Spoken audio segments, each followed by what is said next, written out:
What is good, people? Welcome back to another episode of the Undiluted Football Show. I am your host, Toni Afoke. We are back. I know it's been a long international break and a lot of things have happened, but we are back. Joining me today on the Undiluted Football Show, we have Dev Bajwa. Dev, I pronounced it right, Bajwa? Yeah, perfect. Yeah, absolutely perfect. Thank you, Dev. Dev, thank you so much for joining us. I heard you're a Man United fan, so I know today might be a good day for us or a bad day, but we'll get onto that. You know what? Let's start with that. Yesterday we got humiliated by Watford at Vicarage Road, which 4-1, which kind of led to Ole Gunnar Solskjaer's sack. So first I want to ask you, Dev, what is next for United? Who did we know he's finally sacked? They gave a little farewell video. Carrick's going to be in for Tuesday's crucial game. But what is next for United? Who would you want to see be at the wheel, in a sense? Yeah, it's hard to say, but because a lot of people have been like weighing up that interim manager versus like a permanent solution sort of thing, and I hate the idea of an interim because we saw it with Ollie, and I thought like he deserved the job, and I think it's really sad to see him go. It was the right time to see him go because it couldn't carry on the way that it did. But any United fan who wanted him to leave or wanted us to lose to see him leave, they're not real fans to me, and I don't think they should really be joining us on whatever journey we're going to go on. And to be honest, seeing Carrick I think the only person on that just in that like kind of circle who spoke less on the sideline than Ole Gunnar Solskjaer was probably Michael Carrick, and like he played more years with Ronaldo than anybody else. I just don't see Ronaldo looking up to him and listening to him, and there's a lot of things to really change. But if we're going to talk from a manager's point of view, there's only one manager that I think we should get, and that's Erik ten Hag from Ajax. There's absolutely no one else who should be getting that job because Zidane? Nah, not at all. With Zidane, I think he inherited an incredible Real Madrid squad, Ronaldo at his peak, all of those players at their peak. And yeah, you had to manage big personalities. I know we had the big Özil thing, which probably hurt him quite a lot when people were linked with him coming back. He didn't make any great real transfers while he was there. I don't see him as a big long-term solution for United. Like he'll probably get us playing a bit better and get us in the Champions League, probably firing on more cylinders than Ollie. But in terms of being a long-term solution, Ollie was brought in for that reason, and it got too bad for it to continue. And I have no real qualms with that, but we need a short-term manager to get us through to the end of the season at least. And Zizou probably doesn't want to do that. His wife has said he doesn't want to live in Manchester. There's no point in him coming. And we have this thing like with Tottenham with Conte, they eventually got him, but we're Man United. We shouldn't be explaining to people why the job is good, why it's big, or what the project is. We're the biggest club in the world still. Like in terms of brand power, in terms of who we are, what we've done, we are the biggest club in the world. If you need telling why you should join us, you don't really deserve to be playing for us or managing us. So not him, but Ten Hag has got something to prove. He plays great football. He took Ajax another level that many didn't think they were capable of going to. He spanked PSV 5-0 that same day that we lost to Liverpool 5-0. And I think that was like a symbolic thing to say he's the man to take us forward. And I don't think he's got more to prove at Ajax. I think there's a ceiling at that club because of where they're placed. So him coming in with something to prove and getting Donny van de Beek in, and probably he wants to sign Frenkie de Jong as well. There's a lot that we can go to with him. So I'll take Ten Hag over anyone, over Enrique, over Pochettino, over Zidane. I want someone hungry that's got something to prove.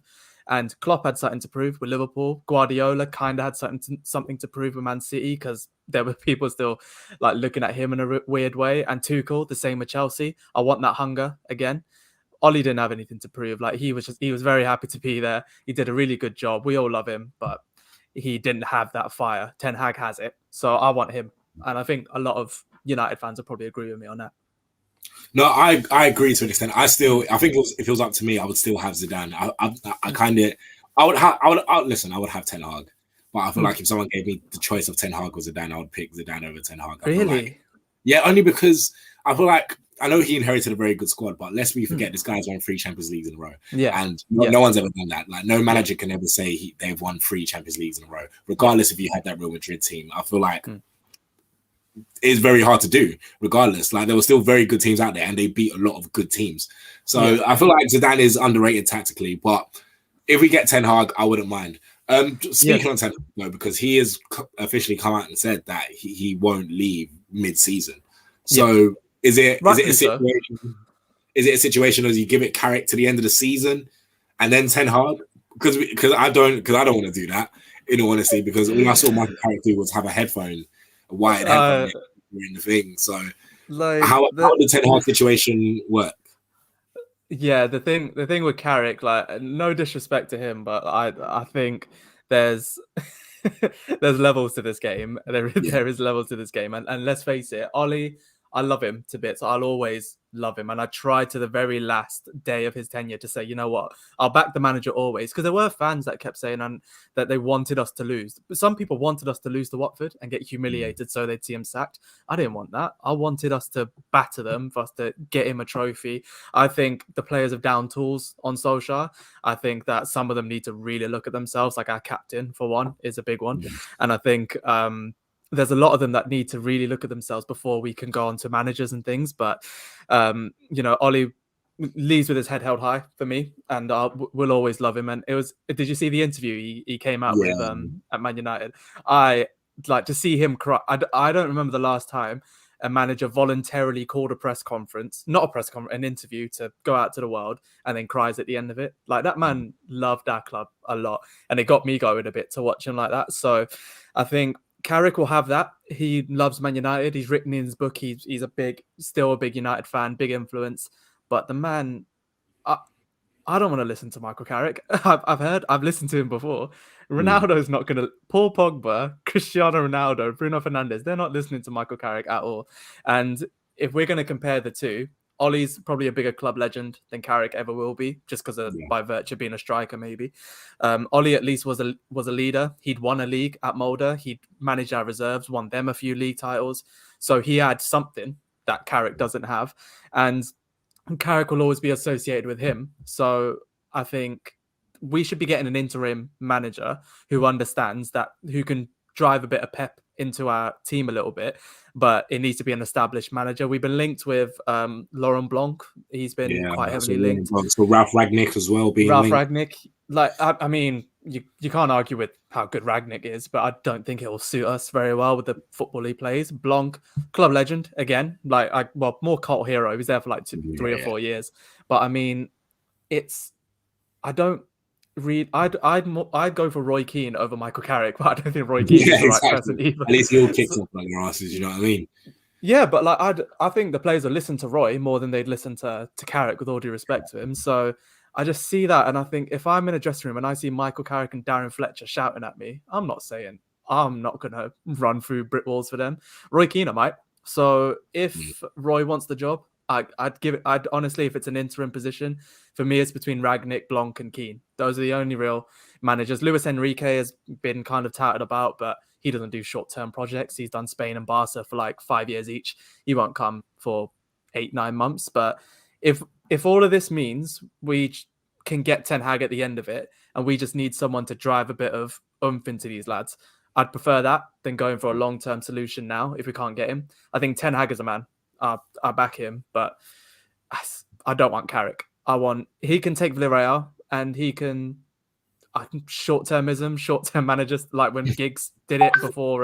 We got Ollie to the end of the season, yeah, like all of that. But I think Carrick ain't the man. So let's give him the game, because it's only 2 days away, and then let's see if Ragnick or Blanc can take us, or if Roy Keane will take us. I genuinely think he should be considered, considering who else is there, because he's the only one who loves us and actually cares about us. And he'd probably get Pogba out, which I've been quite vocal of since the beginning of the season. So you want Pogba out?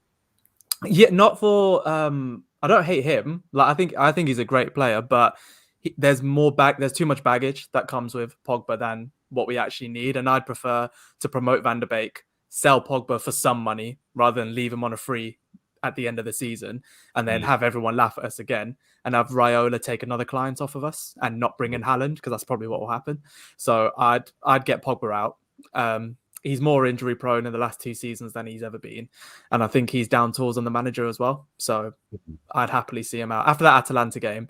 I'm convinced he's out. So sell him. Roy Keane would sell him. Carrick wouldn't. Roy Keane would.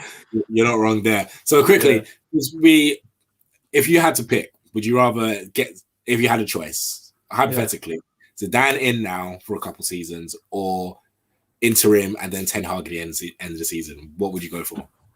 Interim and Ten Hag, without doubt. Really? So you really want Ten Hag? You really think without Ten Hag? A doubt. Without a doubt. The man's got something to prove. Take us to the heights of Liverpool, City, Chelsea. Yeah, I do. If he can get us playing like he gets the Ajax team playing, we'll win leagues. I'll go out on a limb and say we'll win leagues. He is different. He's absolutely different. Pep said he wants to take a break at some point in the next 2 years. Klopp, I think, needs to rejuvenate his squad. He's not got the best people behind him. I think we could sneak in and start winning some leagues under Ten Hag, 100%. All right. So, looking at Ten Hag, so I hope you know what, because I like Ten Hag. If he brings in Frankie, I would love Frankie in our midfield. I feel like that's a very good balance as well. Yeah. Football again. But just finishing off with Ollie. Because I know Sam is watching this in the background. He's going to get on to this. But he said that Ollie's not even a championship manager, which I think is complete BS and complete cap. Like, I don't know how you can finish third and second in league and you're not better than a championship manager or a Premier League manager for that fact. Yeah. Because we had an argument on my podcast saying that he's not even top 15, which I think is a bit of a harsh reality. But you see Ole Gunnar Solskjaer, I know he's going to take a break from management. He's going to be with the family and so on and so forth. But do you feel like he has the potential to come back into the Premier League? Or do you just think just because of the narrative was so bad that people just don't respect him and he won't get another Premier League job? Well, I've always thought Frank Lampard could come back into the Premier League. So Ollie did better than him, way better than him. And I don't see why he couldn't come back. But I think Ollie's personality doesn't suit the Premier League. Like, the press was so invasive against him and his family and went on him all the time about rumors and about everything. I don't think that suits him. I think. But is that because he's the Man United manager though? Let's say if he goes to a lower club, there's less press on him, there's less pressure, and he just goes out and play his style of football, whatever that is. Do you feel like he could take a mid-table like a Southampton or something like that? Do you know what I mean? One of them teams. Yeah. I think every other manager kind of has a bit of an edge to them. I think Ollie has a bit of an edge, but not enough to convince teams to take him back. So I think like Thomas Frank at Brentford, he's got something about him. Dean Smith, he walked straight into another job after getting sacked by a team that he should have been doing really well with. So I think those kind of, like, even Hasenhüttl, they've got a real edge to them. Hasenhüttl's lost 9-0 twice and he's still Southampton manager. I think they've all got a bit of edge to them. And one of those 9-0s was against Ollie, of course. So I think no, but he reminds me a bit of, when Sven-Göran Eriksson came to the Premier League and it never worked out for him. But then he went to Sweden, he went to different areas, he went national, and it kind of got better. I think Ollie's suited for that. I'd see him go into the Norwegian national team, back to Molde, or at like a Serie A team, or at not a La Liga team. I think that's exactly the same, but somewhere like that kind of area would probably suit him. The Eredivisie would probably suit him really, really well. But Premier League, I don't think he'd want it. I think he's had the best that there possibly could be. Same with Lampard. So I don't think we'll see Ollie come back for that reason more than his managerial stint.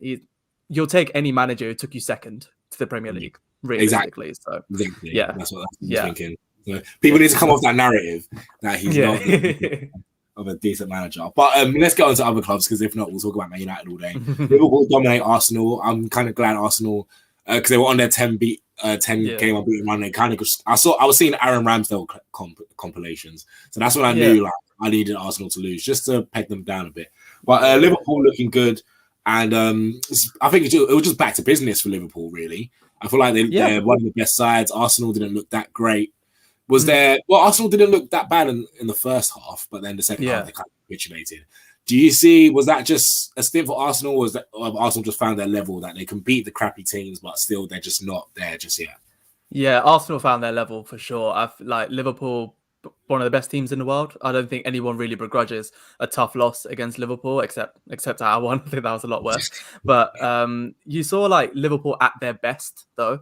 So against us, I don't think they played their best. Like we got battered by a subpar performance, which is what was a nail in the coffin for Oli for me. But then Arteta kind of, when he like stepped up to Klopp and like they tried to have a bit of a fight, it got the crowd going, and he thought he could take on Klopp and he thought he could take on that crowd, and then they just blitzed them and they played some of the best football all season, and they just wiped the floor with them. So I think Arsenal, though, if there's any consolation, like Ian Wright said it on Match of the Day, they shouldn't be too worried about losing that game, even if it was 8 or 9. I don't think it really would have mattered because it was individual mistakes, like Tavares giving away the ball to Jota, really like high profile, like youth type of mistakes. Like it's a really young squad. They spent a lot of money, and I think they're just going to go from strength to strength, this Arsenal side. And like I think we'll see them challenging for Champions League maybe in the next 2 or 3 years if they gel properly. People need to chill on Aaron Ramsdale a bit. Like they really Yeah, I think he's good. His distribution is good, but the saves, and I'm seeing comps, and then I'm not liking it. Like I'm seeing, like, was it the Leicester one where he did it was a very good save, that free kick save. It was in the middle of the goal.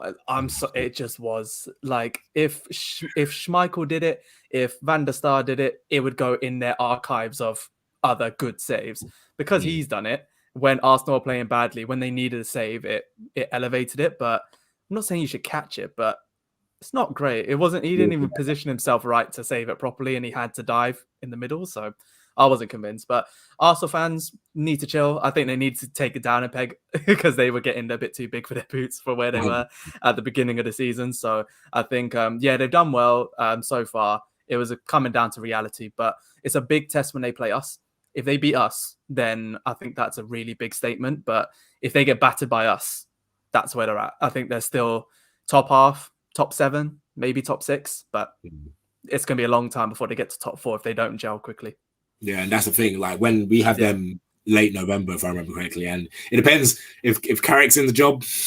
Who knows? They'll batter us. Carrick in the job, they'll batter us. I think they'll batter Carrick.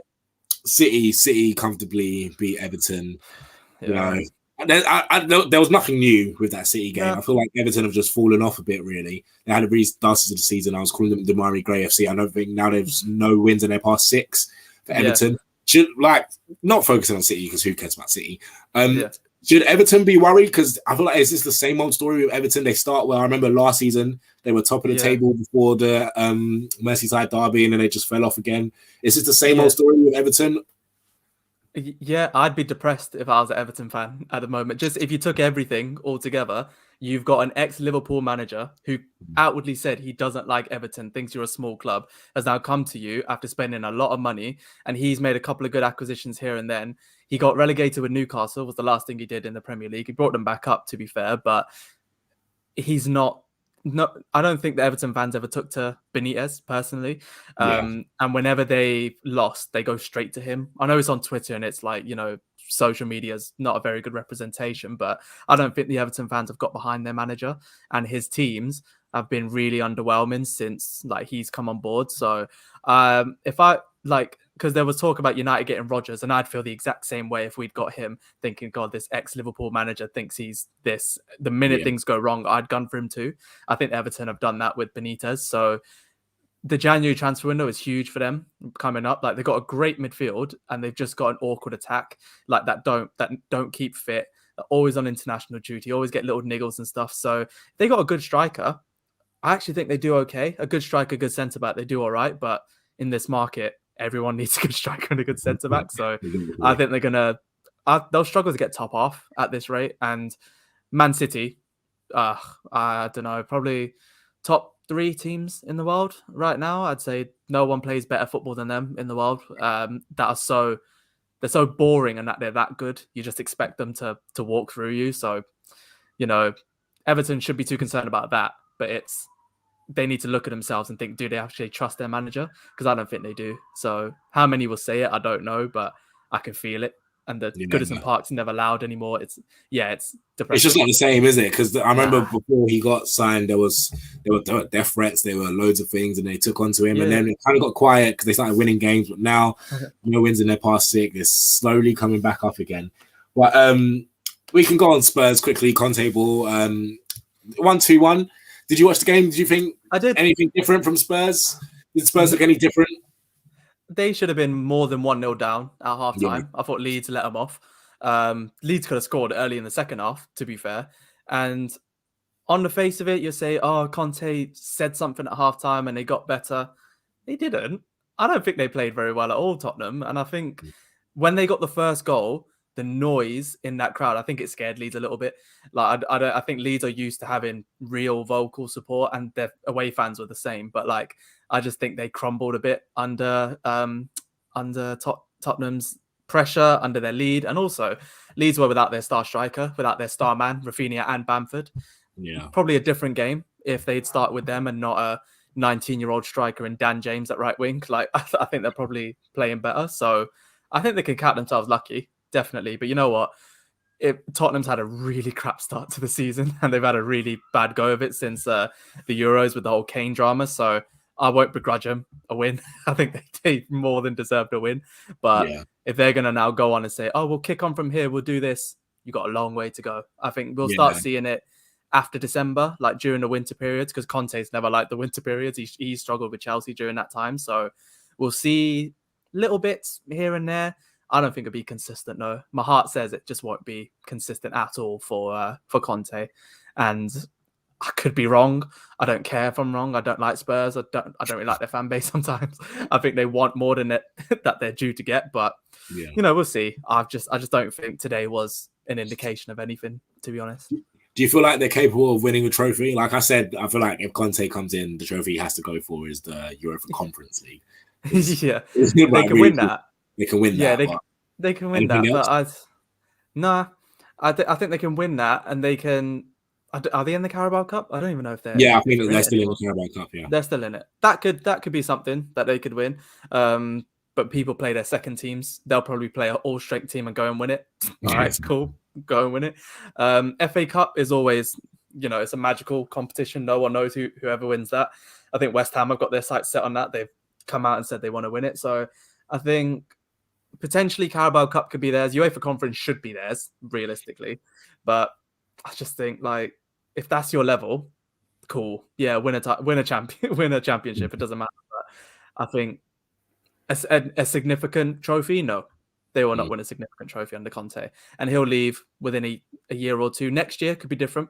This year, nah. I think they're too far gone for him to imprint what he wants to do on that squad. And some people are even annoyed with his team selection today. So how they're going to feel in the next few weeks when he has to rotate, God knows. But I think, they're going to struggle. They'll struggle. And on to the next game, Chelsea cruise against wishy-washy Leicester side once again. Yeah. And, well, this I was seeing it. Boring Chelsea scoring 3. I feel like Chelsea have only conceded 4 goals this whole Premier League season. Like, are they the best team in the league right now? Like, I know they don't play the greatest football, but Tuchel came in and made them hard to beat. And just the way they play. And he can even throw in people like Chalobah, who's just put himself into the side and looks very comfortable in this Chelsea side. Like, are Chelsea the best team in the league right now? Could they run away with it? Yeah. I think they could, because I think they're starting to remind me of that first Mourinho side. That really big, hard to beat 2004, 2005. It was just, you could not beat Mourinho that season. I think they only lost 1 game that whole year. And, Arsenal were invincible the year before. We talk about Arsenal all the time, and yet Chelsea got like 2 points or something in their second season under him. So it's like, it's ridiculous. So I think they're starting to remind me of them, like scary, big, physical, just won't give you 2 yards of space. We'll get pumped by them in the next week. We'll get battered by Chelsea at home. And I think under Tuchel, that's like I said at the beginning, like it's all about having managers with a point to prove. Like, he had a big point to prove after PSG. He's now come in, he won the Champions League like it was nothing. Absolutely battered Man City in the final. Like, it was a masterclass against City. And now it's like the only team that can rival them. There's 2. I think Liverpool and Man City will run them pretty close.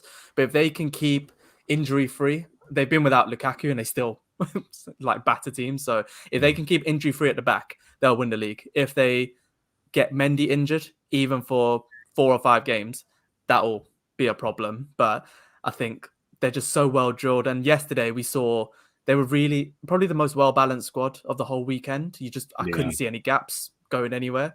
Kante looks as fit as ever, and I don't know how he does it. So yeah, Chelsea fans should be excited about this season. I think they could probably do more than one trophy personally because they've got such good depth. And if they got a double, hopefully not a treble because that's our thing, but if they got a double or something, I think it won't surprise me at all. They were my favourites to win the league at the beginning of the season, and they're just living up to that. So yeah, I think they will run away with it personally, but just a matter of time to see what happens, especially in winter, see if any injuries happen and all that. But I think they'll be all right. Yeah. And with Leicester, like we saw Leicester beat United, but then again, that's not hard. But we saw them exactly. We've seen them lose to Arsenal. We've seen them lose to Chelsea. Now we've seen Leicester haven't had the greatest start to the season. Like I know we kind of dismiss Rodgers with the United job because I don't even think about that. I don't want him anywhere near the club. I've always put Brendan Rodgers under the lights because I think Leicester are a really good side. I feel like when they won the league in 2016, they've kicked on from there and they've been in and amongst around, let's say, the top 4 or 6 for a while now, but they've never finished there. And they've been in the top 4. They've been challenging at one stage, and then it always fall out at the end. I know they won the FA Cup and the Community Shield last season, but so does Arteta. Do we start to look at Brendan Rodgers and say, what's going on? I'm not saying sack him because that's ridiculous, but I'm saying, do we start to question? Is he not? Do you see him as one of the elite coaches, or do you think he's just a decent coach and just doing a decent job at a decent Leicester side? I don't think he can ever get into the elite for me until he takes Leicester one step further than what we expect. Because I look at that Leicester side and I expect them to be top 6, top 7. Like I think Claudio Ranieri is an elite coach for getting them to where they were, like for winning the league. But I think if they win a big trophy, like an FA Cup is a big trophy to be fair, and beating Man City to get there was no small feat to be fair to him. But I think in order to be considered a top coach, you have to do top things, and I think he's escaped the limelight because they don't really make big signings. Leicester, they always sort of live within their means and they always sell more than they buy, and they probably the best run club in the league. I'd stand by that. But it's like, imagine if they had like a 40 million pound player that wasn't firing, or a player that he just couldn't get playing to the best of their ability. They've had Maddison, who's kind of been that player, I guess, because he's rated like 70 odd million quid. But people keep thinking that they got Fofana injured earlier in the season and that's hurt them. It's like, okay, if some inexperienced, good but raw, inexperienced centre-back is the reason for your playing this way with 3 at the back, like, come off it. Like, you've got a good midfield. You've got one of the best strikers in Premier League history, let's face it, in Vardy. His numbers are up there. And you're not servicing him. You've got Tielemans, who any club would kill to have him. Schmeichel, one of the best goalkeepers in Europe. It's like, well, you should be doing a lot more than what you're doing. And you had 80 million off us when we signed Maguire, and you had 50 million off Chelsea when they sold Chigwell. That's 130 million quid that they never really reinvested in the squad. They bought Daka, who I thought Daka was going to be a top player. They haven't really given him a chance either. And it's just like, well, he seems to stick to what he knows, Rodgers, all the time. And when he gets to that point of going a bit further, he can never quite do it. So good manager, but he'll never be elite to me. He fell off with Liverpool. Celtic was easy. It was an easy job at that point, and it would have been worse if he hadn't won. Leicester, he's just exactly like you said, decent manager with a decent team doing decent things. That's it. He's like a 6 or 7 out of 10 for me. No, I agree. That's why when he was linked with the Man United job, I was like, no way. Ex-Liverpool couldn't do more than anywhere near that club, to be fair. But speaking of managers that have managed in Scotland and now in the Premier League, Steven Gerrard, Stevie G, got his first win as Aston Villa manager. Is there anything to it? Do we see him doing well with Villa? Where do you see Stevie G taking this? Because Villa don't have a bad side. But where do you see Stevie G taking this Villa side? I'm so happy he's here. I like, even as a Liverpool player and whatever, you have to sit back and say he's probably one of the best midfielders ever that I've ever seen by far. And I think like I've watched Rangers every now and again, and every time I watch them, there's always that common theme that they'll keep scoring goals. Even if they're behind, they'll come back and score. And it's because they've been playing against crap teams, let's face it. Like, Scottish teams are nowhere near Premier League teams. They know that. I think it's probably Championship level. Like, Rangers would probably stay in the Premier League, I'd say, but be near the bottom of the table. But all the other teams are Championship League One quality. It's a big gulf in Scotland. But he went there and he went the whole season unbeaten. Like, Celtic did it. and then they went into administration. Rangers had to come up. He was in the championship with them, and he went the whole season unbeaten, buying players like James Tavernier for 500k and like getting a Yanis Hadji, like Georgie Hadji's son, and making him good, like, and getting Alfredo Morelos, who's suspended all the time. So like he's done a really, really good job. And if I'm an Aston Villa fan, I think it's a step up from Dean Smith. Like Dean Smith was really, really good, but he fell under that thing that Rodgers didn't do, because Dean Smith spent money. Like they spent, I know they sold Jack Grealish, but they spent all of it. Like they literally spent 100 million quid on Buendia, Ings. They brought Ashley Young for free, Twanzebe on loan, like Leon Bailey. They spent money. So his time was always ticking, but he'll have time. He'll have at least 2 or 3 seasons to get it right. Unless he gets relegated, then we'll talk. But I don't think he'll get them to Europe, but I think give him 2-3 seasons. Europa League will probably be a shout for Villa, and it's one of the highest finishes for them. So yeah, they should be excited to get him. He's passionate, he's raw, got a lot to prove. He's seen what happened to his mate Frank, and he doesn't want that to happen to him. I think all of that will play in his mind a bit. So yeah, really good signing for Villa. I think he's probably the best signing of the whole transfer window, because he'll get them playing. And I spend 100 million in your financial manager. Yeah, like he did well. Like he's won his first game. The monkey's off his back. First manager to come directly from Scotland to England and win the first game, because Fergie never did that. So yeah, I think he'll do well. And I want him to, as much as it pains you to say. I actually really want. I kind of knew you mean. I want him. I didn't like Stevie G to play on. Well, I did like him. Well, obviously Liverpool, so I really liked him. But as a manager, I have no issue with Stevie G as a manager. I think he's a decent manager. But last but not least, managers. Dean Smith, we spoke about him. He got his first win. Who thought it would be that easy to win with Norwich? Do you see Dean Smith keeping up this Norwich cycle? I've always said Norwich are just happy to be here, FC. They're just too good for the Championship, and then in the Premier League, they're like, okay, cool, we're going down.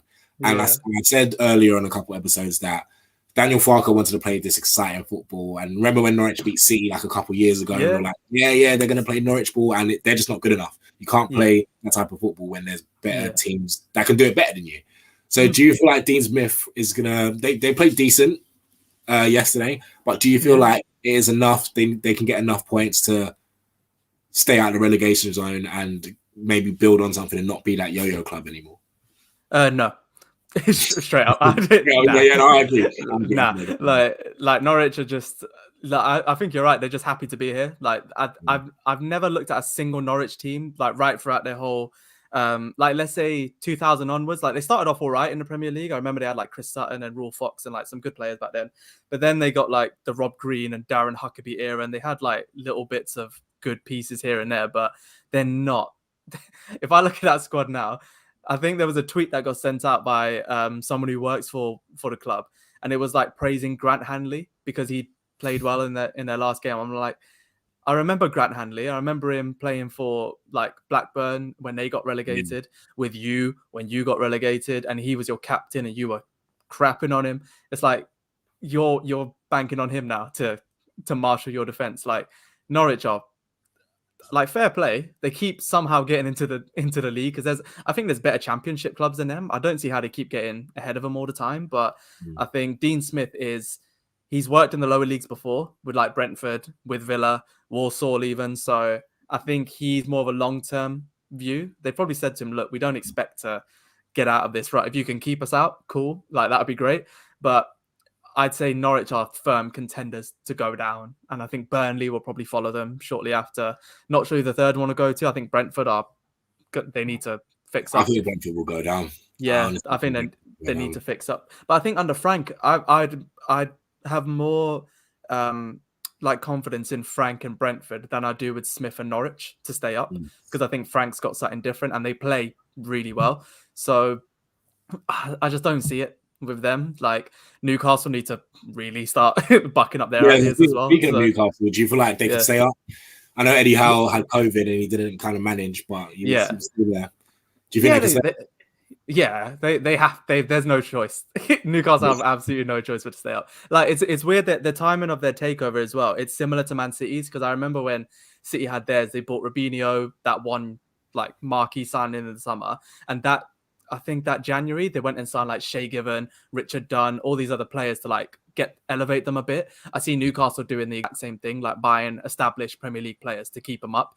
Eddie Howe knows what he's doing though. Like I think what he's done at Bournemouth goes under the radar. I feel bad for him because when he got relegated with them, he was just scapegoated. But 7 years he was there and he took them from League Two to the Prem. Like no other manager's doing that. Do you know what I mean? So I think he'll keep them up for sure. And Newcastle, I'm looking forward to seeing what they're going to do. I don't agree, obviously, from a human rights perspective on what they've done, how they got their money and all this. But if I had a problem with that, I should have had a problem with the Premier League in general, because that's not great. And our owners, I could talk forever about them, but they've got a load of money, and if we were in their position, we'd be licking our lips thinking we're gonna do everything now. So I'm looking forward to seeing what they'll do and I don't think it'll be a long-term solution. I remember when Man City bought in Mark Hughes, and it was like a similar sort of feeling. So he won't be the long-term manager, I don't think. But yeah, they'll stay up and they'll probably compete for the leagues if they do it properly within 5 years, like City did. I think that's a reasonable conclusion for them because the money they've got is it's stupid. Yeah, so it's ridiculous amount of money that they have. Exactly. We'll see what happens with them. But yeah, it'll be interesting. But he'll keep them up. I'm confident of that. And let's before we wrap up here, we normally let our guests to come on the Undiluted Football Show. We normally let them shout out anything they got going on. So Dev, the floor is yours. Shout out anything you want to plug. Yeah, so I'm trying to think what's the best thing to do. So I've got a couple of things going at the moment. So I last year I put out my first book, which was The Football Spiderweb, which is on Amazon Prime now. So that was a proper labor of love. It goes through like the last 50 years of football history to kind of link up all the bits and pieces that kind of brought us from then to now. So it's like a one-stop shop for people who want to learn a bit about football. It's where I go into takeovers, the way the team plays, like money, commercialized football, like just everything, like kind of in one book. So now I'm in the process of writing my second, which will be on football takeovers, which I've never really looked into all that much, but I thought with the Newcastle stuff, it's probably a good time to, to start looking into it. So that'll probably be out next year, but hopefully my new podcast will be out, I want to say kind of at the beginning of next year, probably in January time. So it's called The Unsociable Hour, which it's on LinkedIn, and the YouTube channel is up, but there's no videos just yet. But it will basically be like talking to people who are inside the belly of football clubs and say, what is your life actually like? Like we all hear about players and managers, and I'll hopefully get some on there too. But I want to know the social media people, like the people who are up 11 p.m. yesterday waiting for Ollie's news to circulate. What's their life like? What's a head chef life like when they're I don't know, a player gets sick or they have allergies or all this? Player liaison officers, people in marketing departments, heads of in their boardrooms. I want to know like how actually football works behind closed doors. So it'll be a podcast where I try and speak to influential figures to learn a bit about that. But those are probably the two main things. So, I mean, if you're up for stuff like that, definitely, give The Unsociable Hour a follow on LinkedIn. That's probably the best place you're going to find it for now. There'll be other social medias coming up, but yeah, watch this space for 2022. I've got all this stuff planned, but let's hope it just comes to fruition from that point on. That's brilliant, man. I'm gonna get my LinkedIn right now, mate. Yeah, there we go. Right now. But before I end the show, thank you so much for watching another episode of the Undiluted Football Show. I've been your host, Toni Afoke. You can follow us on Undiluted Media 1 on Twitter and Instagram. You can follow my app personally at Toni Afoke. That is everything. Like, share, subscribe, comment with your friends.